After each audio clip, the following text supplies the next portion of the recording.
उर्वशी सुंदर अप्सराओं में सबसे प्रसिद्ध है जो इंद्र की सेवा करती हैं। उन्हें अक्सर पूरे ब्रह्मांड की सबसे खूबसूरत महिला के रूप में वर्णित किया जाता था और उनका रूप बहुत ही आकर्षक माना जाता है। उर्वशी और पुरुरवा की कहानी हिंदू धर्म की सबसे प्रसिद्ध प्रेम कहानियों में से एक है। आइए आज हम जाने अप्सरा उर्वशी के बारे में संपूर्ण जानकारी पर। उससे पहले हमारे चैनल को सब्सक्राइब करें और वीडियो को लाइक करें। नर और नारायण धर्म के पुत्र और भगवान ब्रह्मा के पौत्र थे।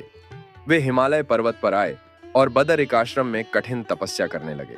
उन्होंने 1000 साल तक अपनी तपस्या जारी रखी और हमेशा की तरह इंद्र डर गए। इंद्र हमेशा देवताओं के राजा के रूप में अपनी स्थिति के बारे में असुरक्षित थे, इसलिए जब भी कोई सत्ता हासिल करने के लिए तपस्या करने लगता था तो उन्हें हमेशा चिंता होती थी कि वे उनका सिंहासन छीन लेंगे। इंद्र ने नर और नारायण की तपस्या को रोकने के तरीकों पर विचार किया, इससे पहले कि वे बहुत अधिक शक्ति प्राप्त कर लें। उन्होंने स्वयं उनके पास जाने और उन्हें वरदानों से लुभाने का निर्णय किया।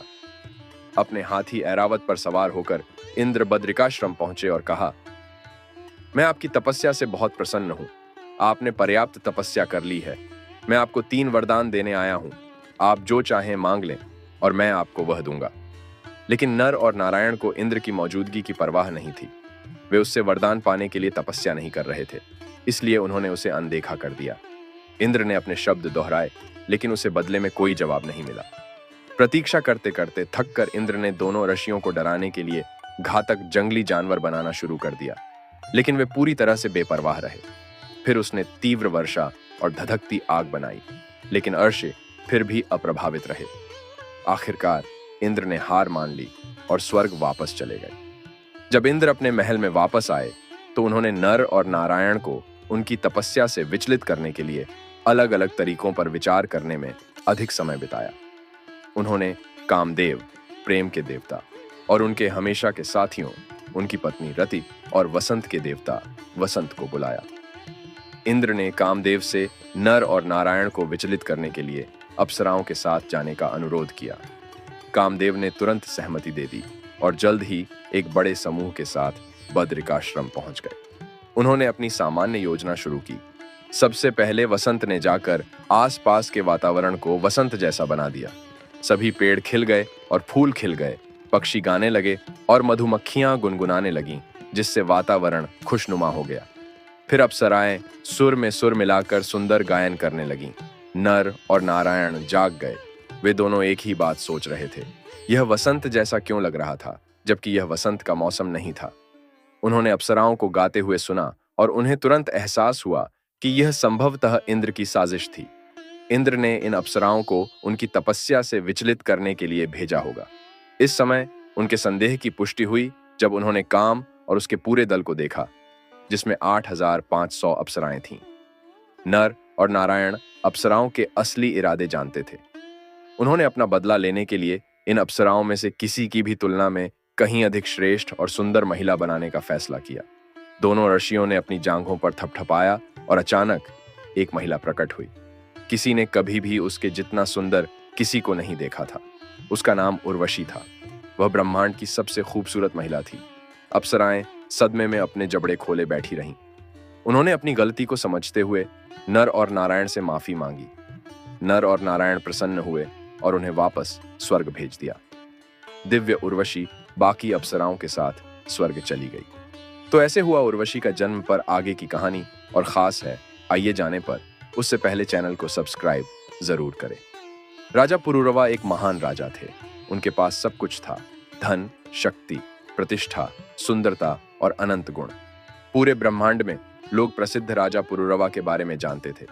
उनमें से एक उर्वशी थी जो मन ही मन पुरुरवा की प्रशंसा करती थी और उससे प्यार करने लगी थी। एक दिन भगवान ब्रह्मा ने उर्वशी को श्राप दिया कि वह एक निश्चित अवधि के लिए पृथ्वी पर रहने के लिए मजबूर होगी।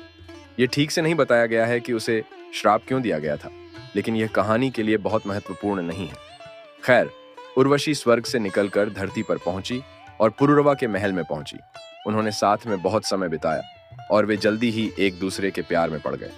एक दिन पुरुरवा ने उर्वशी से अपनी पत्नी बनने के लिए कहा। उर्वशी ने तुरंत हामी भर दी, लेकिन उसने 3 शर्तें रखी। मेरे पास 2 मेमने हैं जिन्हें मैं पालतू जानवर की तरह अपने साथ रखती हूँ। मैं चाहती हूँ कि तुम उनकी देखभाल करो और उनकी रक्षा करो। सुनिश्चित करो कि उन्हें कुछ ना हो। मैं भोजन में केवल घी ही खाऊंगी, इसके अलावा कुछ नहीं खाऊंगी। मैं तुम्हें नग्न नहीं देखना चाहती, सिवाय उस समय के जब हम यौन संबंध में लगे हों। पुरुरवा को लगा कि ये शर्तें अजीब हैं, लेकिन उसने बस इसे स्वीकार कर लिया। इनका पालन करना काफी आसान था, इसलिए पुरुरवा और उर्वशी ने विवाह कर लिया। उन्होंने कई साल अलग अलग जगहों जैसे कुबेर के बगीचों या गंधमादन पर्वत की तलहटी में एक साथ बिताए। जल्द ही पूरे 39 साल बीत गए और यह जोड़ा एक दूसरे में डूबा रहा। गंधर्वों के राजा हंस का एक सेनापति था जिसका नाम दुर्मद था। दुर्मद उर्वशी से प्रेम करने लगा था। जब भी वह उससे मिलता तो वासना से उसका पीछा करता। कई मौकों पर दुर्मद ने उर्वशी के प्रति अपने अटूट प्रेम को स्वीकार किया था, लेकिन उर्वशी ने उसे तुरंत अस्वीकार कर दिया था। दरअसल वह पहले से ही राजा पुरुरवा से विवाहित थी। एक दिन पुरुरवा और उर्वशी इंद्र के दरबार में उपस्थित थे। वहां पुरुरवा ने उर्वशी को संकेत दिया कि वे रात में नंदना उद्यान के कोने में मिलेंगे। दुर्मदा ने यह इशारा देखा और वह समझ गया कि पुरुरवा उर्वशी से क्या कह रहे थे। उसने महसूस किया कि यह उसका मौका है। उसने उन्मादा नामक एक विद्याधारी दिव्य महिला को बुलाया और साथ में उन्होंने एक कुटिल योजना बनाई। उन्मादा ने खुद को उर्वशी के रूप में प्रच्छन्न किया और दुर्मदा ने खुद को पुरुरवा के रूप में प्रच्छन्न किया। इस प्रकार रात होने पर दुर्मदा और उन्मादा क्रमशः पुरुरवा और उर्वशी के रूप में प्रच्छन्न होकर नंदना उद्यान में पहुंचे। जब उर्वशी ने दुर्मदा को देखा तो उसने सोचा कि यह पुरुरवा है और वे संभोग में शामिल हो गए। जब पुरुरवा ने उन्मादा को देखा तो उसने सोचा कि यह उर्वशी है, इसलिए उन्होंने भी संभोग किया। संभोग के बाद दुर्मद जोर जोर से हंसने लगा। उसकी चाल सफल हो गई थी। उर्वशी पहले तो हैरान हुई, फिर उसे उसकी असली पहचान का एहसास हुआ। यह उसका पति पुरुरवा नहीं था, यह तो उसका पीछा करने वाला दुर्मद था। उस समय अचंभित पुरुरवा भी उन्मादा के साथ वहां आ पहुंचा। उर्वशी क्रोधित हो गई और बोली, दुर्मदा, मैं तुम्हें श्राप देती हूं कि तुम पृथ्वी पर राक्षस के रूप में जन्म लोगे और तुम्हारी साथी उन्मदा, उसका भी बुरा हश्र होगा। वह पृथ्वी पर राजा की बेटी के रूप में जन्म लेगी। वह एक आदमी से प्यार करेगी, लेकिन वह किसी और से शादी कर लेगा। दुर्मदा और उन्मदा इस श्राप से सदमे में आ गए। उन्होंने उर्वशी से क्षमा मांगी। वे स्वर्ग छोड़कर धरती पर नहीं जाना चाहते थे। उर्वशी को उन पर दया आ गई और उसने कहा, दुर्मदा उन्मदा के पुत्र के रूप में जन्म लेंगे। दुर्मदा युद्ध के दौरान मर जाएगा और स्वर्ग प्राप्त करेगा। उन्मदा का पति भी मर जाएगा। अपने पति और बेटे की मृत्यु से वह इतनी दुखी होगी कि वह आग में कूद जाएगी और स्वर्ग भी प्राप्त करेगी। उर्वशी का श्राप सत्य हुआ, लेकिन वह एक अलग कहानी है जो किसी और दिन सुनाई जाएगी। इस बीच स्वर्ग में इंद्र को आश्चर्य होने लगा कि उर्वशी को क्या हुआ। उसे देखे हुए कई साल हो गए थे। वह स्वर्ग की सबसे खूबसूरत महिला थी। उसने गंधर्वों को बुलाया जो स्वर्गीय गायक थे और उन्हें उसे खोजने के लिए कहा। गंधर्वों में से एक विश्ववसु को पता था कि उर्वशी कहाँ है। उसने कहा, मुझे पता है कि वह कहाँ है। उसका विवाह राजा पुरुरवा से हुआ है। दो प्रेमियों को अलग करने का सिर्फ एक ही तरीका है। मैंने सुना है कि उर्वशी ने पुरुरवा से विवाह करने से पहले उसके सामने 3 शर्तें रखी थीं। उनमें से एक शर्त यह थी कि उसे उसके 2 मेमनों की रक्षा करनी होगी। अगर हम उन मेमनों को भगा लेते हैं तो वह निश्चित रूप से उसे छोड़कर स्वर्ग वापस आ जाएगी। इंद्र इस योजना से संतुष्ट थे। इस प्रकार विश्वावसु और अन्य गंधर्व आधी रात को पुरुरवा के महल में गए। इस समय पुरुरवा और उर्वशी संभोग कर रहे थे। छिपकर गंधर्वों ने 2 मेमनों का अपहरण कर लिया और चले गए। उर्वशी ने मेमनों की चीख सुनी और महसूस किया कि उनके साथ कुछ भयानक हुआ है। उसने पुरुरवा को डांटा, चिल्लाया, तुमने मेरे साथ विश्वासघात किया। तुमने अपना वादा पूरा नहीं किया। चोर अभी मेरे मेमनों को चुरा रहे हैं और तुम इस बिस्तर पर आराम कर रहे हो, बिल्कुल बेपरवाह। पुरुरवा तुरंत उठे और मेमनों को खोजने के लिए कमरे से बाहर भागे। उन्होंने अपने कपड़े भी नहीं पहने, वे बस भागे। इस बीच गंधर्वों ने अपना उद्देश्य पूरा कर लिया था। उन्होंने मेमनों को बीच में ही छोड़ दिया और स्वर्ग वापस चले गए। इस बीच राजा पूरी तरह से नग्न अवस्था में अपने महल में मेमनों की तलाश में भागते रहे। जब उन्हें मेमन मिल गए तो वे पूरी तरह से सांस फूलने के कारण मेमनों को अपने कब्जे में लेकर उर्वशी के पास वापस भागे। हालांकि जब वे वापस आए तब भी वे नग्न थे। इस प्रकार पुरुरवा ने तीसरी शर्त तोड़ दी जब उर्वशी ने उन्हें संभोग के अलावा किसी अन्य समय नग्न देखा। निराश उर्वशी मौके से चली गई और स्वर्ग वापस चली गई। इस बीच पृथ्वी पर पुरुरवा बहुत उदास था। उसने अपना सारा समय दुनिया भर में भटकते हुए बिताया, बस अपने जीवन के खोए हुए प्यार के लिए रोता और विलाप करता रहा। एक बार जब वह कुरुक्षेत्र आया तो उसे अपनी आंखों पर विश्वास नहीं हुआ। उर्वशी उसके सामने खड़ी थी। उर्वशी, मेरा प्यार, रुको, तुम मुझे ऐसे मुश्किल समय में नहीं छोड़ सकती। मैं तुम्हारे बिना नहीं रह सकता।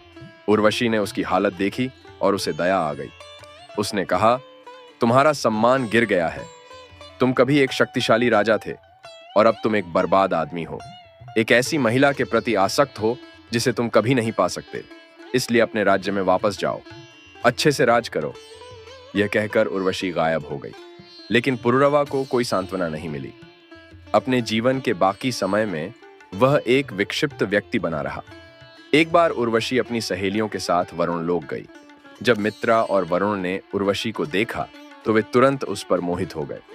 उन्होंने अनुरोध किया, आपकी सुंदरता और शालीनता देखकर हम आपके प्रेम में पड़ गए हैं। कृपया हमारे साथ यहीं रहें। उर्वशी उनके साथ रहने के लिए तैयार हो गई। जब उर्वशी मित्रा और वरुण के साथ रहने लगी तो वे उत्तेजित हो गए और उनका वीर्य एक खुले बर्तन में गिर गया। इससे 2 बच्चे पैदा हुए। पहला बच्चा अगस्त्य था, जो एक शक्तिशाली तपस्वी बन गया, और दूसरा बच्चा वशिष्ठ था, जिसे राजा इक्ष्वाकु ने गोद लिया था और बाद में एक प्रसिद्ध ऋषि बन गया। दोस्तों, आज के वीडियो में इतना ही। आशा करते हैं आपको यह वीडियो पसंद आया होगा। अन्य वीडियो के लिए हमारे चैनल को सब्सक्राइब करें।